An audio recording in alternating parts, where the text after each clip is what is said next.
পৃথিবীতে একটা নাট্যমঞ্চ।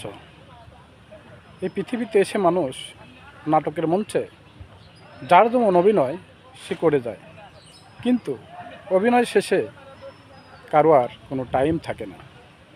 হ্যাঁ ভাই, নাট্যমঞ্চের দুনিয়ায় অভিনয় করবেন ঠিক আছে, সুন্দর অভিনয় করবেন, অসুন্দর অভিনয় করবেন না, ভালো অভিনয় করবেন, খারাপ কোনো অভিনয় করবেন না। এমন অভিনয় করবেন না সে অভিনয় করে যেন আল্লাহ মুখ ফিরিয়ে নেয়।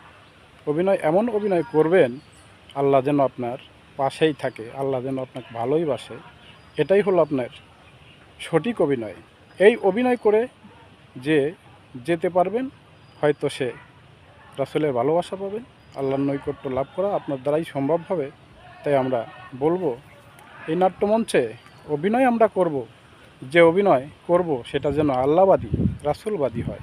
এমন কোনো অভিনয় আমরা করব না এই নাট্যমঞ্চে যেন আল্লাহ মুখ ফিরিয়ে নেয়, রাসূল আমাদের থেকে হয়তো কষ্ট পেয়ে দূরে চলে যায়। আমরা সবাইকে সঙ্গে নিয়েই এই দুনিয়ার নাট্যমঞ্চে অভিনয় করে যাব। সবাইকে ধন্যবাদ।